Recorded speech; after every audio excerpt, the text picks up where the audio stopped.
Hello, good evening, ladies and gentlemen, all of my friends around the world, and this is a Sneaker Radio, where a sneak of everything. Okay, so today our my topic is all about the chef's life, and this is a true testimony from Chef Rick Ogilvy. Yeah, a Canadian chef, and he is my friend. Yes, in social media. Okay, so moving forward, so let's start the short testimony, and it's very inspiring. And for all those young chefs out there, listen carefully of what I am going to tell you about this short story or this testimony from Chef Rick. Okay, so the truth about this business and addressing the devil that plug us chefs and cooks. When we are young, we are invincible. Very little thought is given to the effort required to prevent aches, pains, and serious health problems in the future. So, cook tends to work hard and play hard. Their energy level is top and expanded daily with the assumption that it will simply return again tomorrow. On hourly wages without health care, there is no problem when you are at the age of 21. And when you are single and full of energy and adrenaline that course through your body. Sure, cooks sustain cuts, bruises, and burns, but that is just the price of admission that will be covered by the workman's compensations.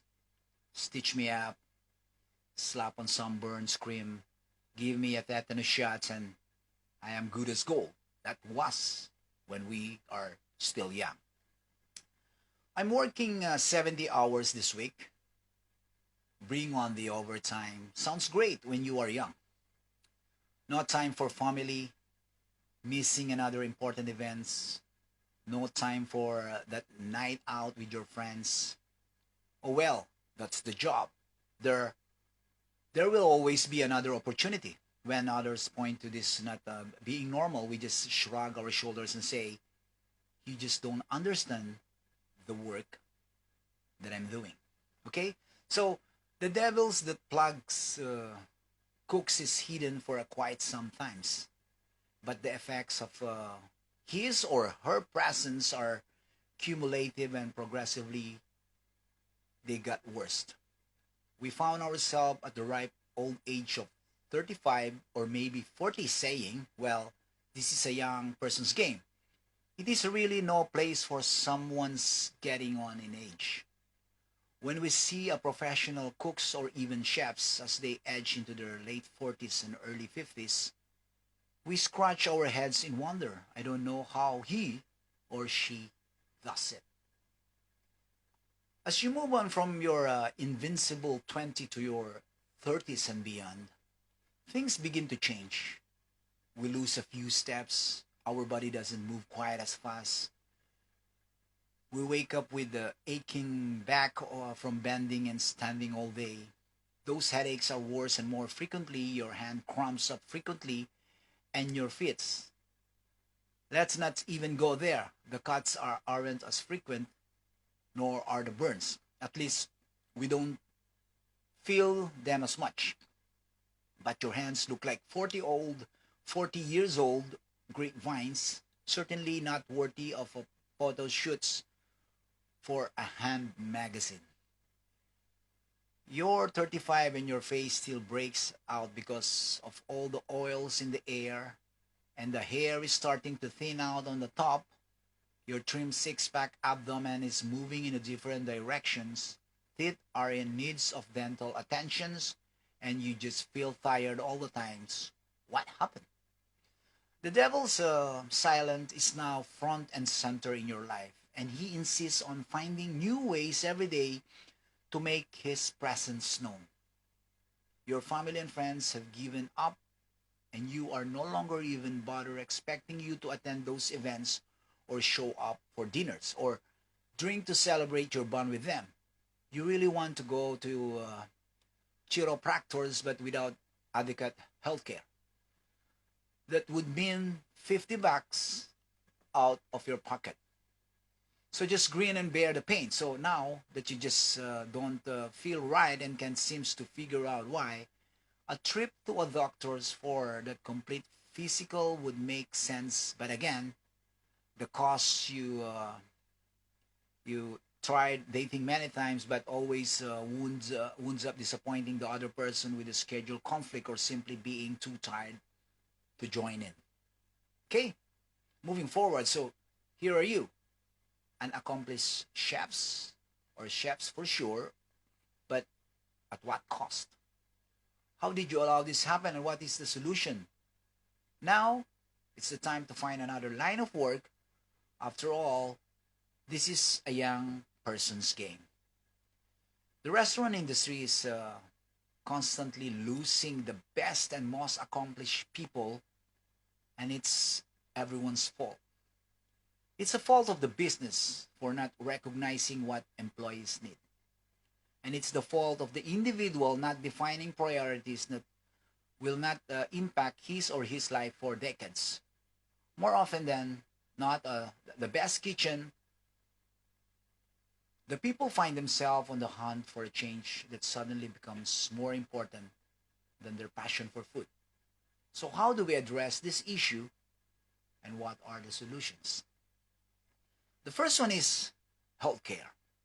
We all need to engage in a preventive healthcare, and it should begin early in life.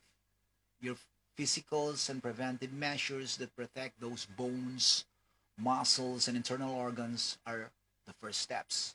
This means that when you are seeking an employee in the food business, seek out those companies that provides or assist that can assist you in identifying affordable healthcare. Don't push this aside or something that is not necessary when you are young. This is just like a saving account that will pay you back with interest in life later. Okay? Next is nutritions. What many people outside the business don't realize is that cooks typically have a terrible diet. You work in a restaurant, you must eat like a king. No. It's a big no.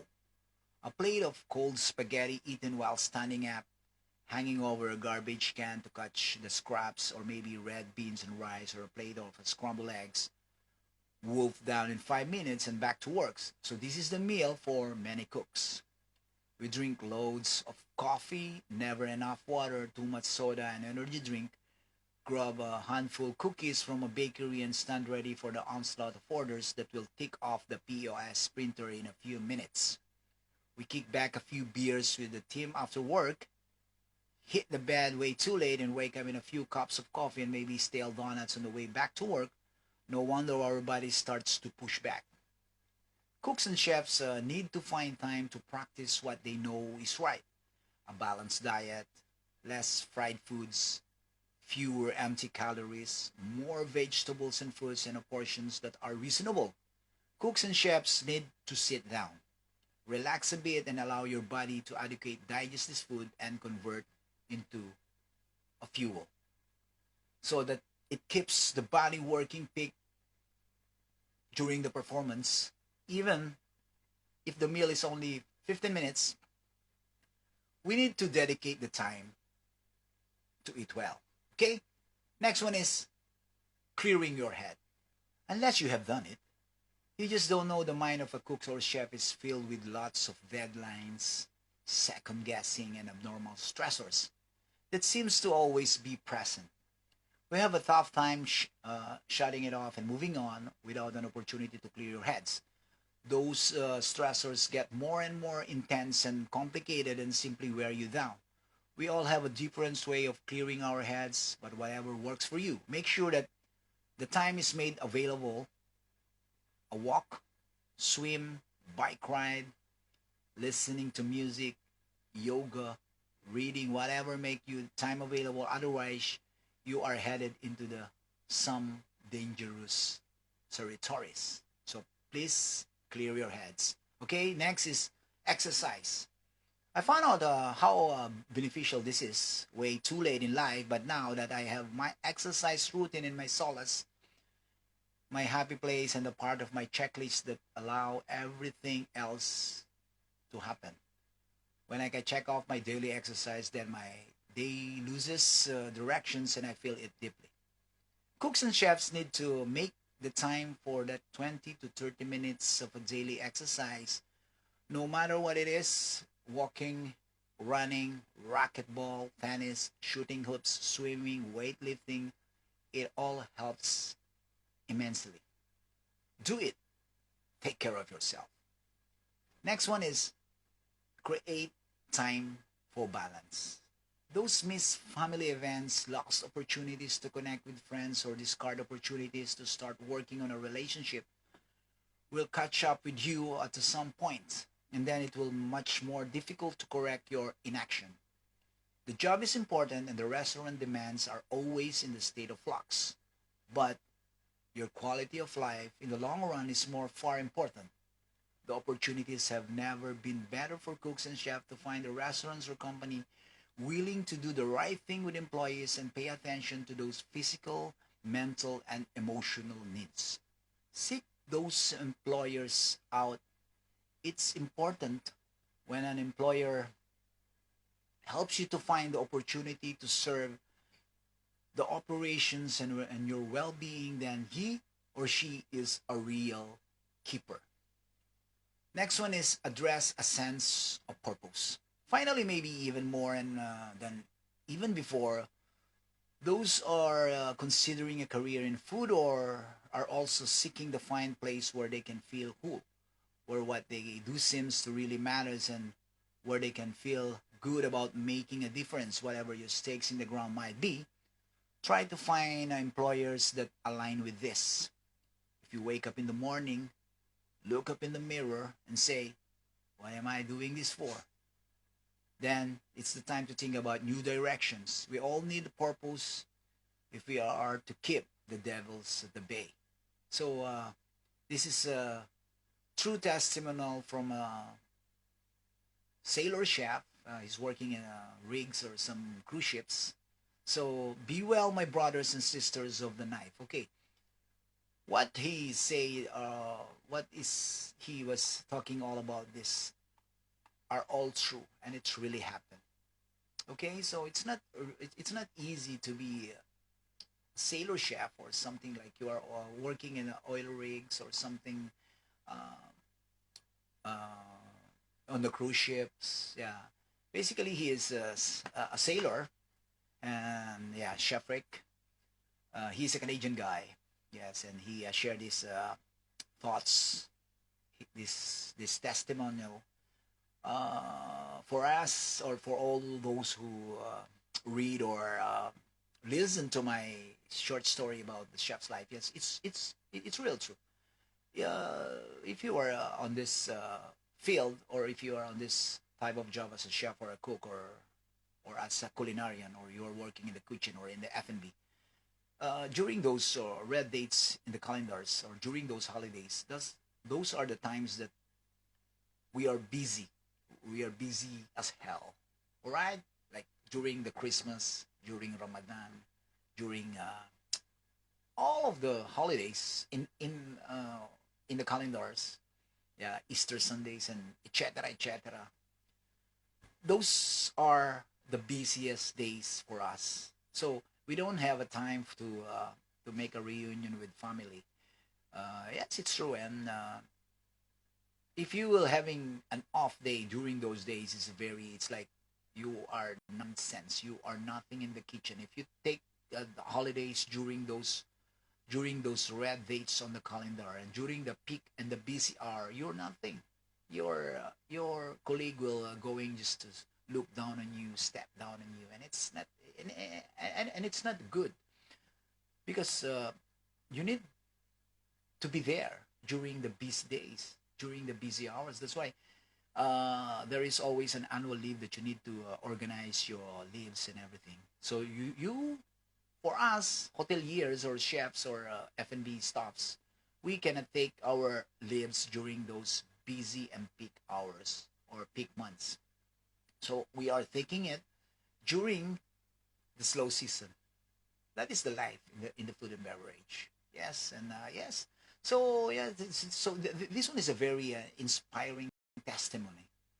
So for all those young chefs out there who's listening or watching me, please bear in mind that you need to take care of your health. You need to take care of yourself because working in the kitchen is you need to be emotionally, physically, spiritually strong. Working in the kitchen is very tough. It's not like you are playing Jack and Poy or you are playing hide and seek. If you're tired, you will just going to quit. No, the more long years you are in the kitchen is the more stronger you will be. But trust me, it's a very tough. It's hard, tough, and very struggle. Me, I came from a very low position, stepping forward to be on top. But it's blood and tears, sweat. I don't work to kiss my boss ass. I don't carry balls, you know. I do my promote. I was being promoted fairly enough through my hard work, my dedications, and blood and sweat, and everything. I don't like playing politics also in the kitchen. It's bad, and it's just don't do it, right? And yeah, so thank you very much, Chef Rick, for sharing this very nice testimony. So, like this time, you need to do exercise as well. You need to clear your heads. You need to have a balanced nutrition. You need to have a good health care.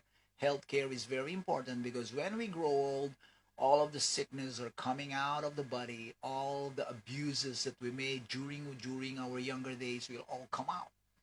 No one is immortal in this world. We all go to our final destination, so we just need to be take care of our body. We need to take care of our mind. We need to take care of our soul. We need to take care of everything. Okay, so I think I am enough for sharing this very motivational. Can say very motivational, and it's a good lesson from Chef Rick Ogilvy. So thank you very much for sharing this, and hopefully it helps you young chefs or the young generation chefs there to think about if you really like to be in the kitchen, then you need to also advance planning of what's ahead of you. Okay, being in the kitchen is not it's not it's not easy. All right, so being a chef, being a top chef also is not easy. Okay, so I will be signing off and I will be catching you again around. And this is a Sneaky TV radio, and sneaky means sneak of everything, a glimpse of everything. So yeah, just inform me what topics you want to what topic you want to know, or what what some motivational, okay, story that you want to learn, and and we can also chat live. We can talk about life or something, music or anything. Okay, so I think I will be signing off, and I'm wishing everyone a good night. All of my friends around the world who's watching, and yes, we keep on rocking in this free world. We keep on motivating ourselves into good ones, and flash down all of those negative energy, and yeah, we don't be an a hole to everyone. Be good, okay? Do good, because the karma is very fast, and now it's digital. It's just boom, a blink of an eye. If you're there, then bam, you will be frying up your own self. All right, so I will be signing off, and tomorrow is Monday, and I'm wishing you all a good night and happy Monday. So don't get that Monday blues. Cheers. Smile. Smile is the prettiest thing we can wear in our face. Okay, cheers. Nice and lovely. The taste is there. Mama Mia, let me go. Mwah. Cheers.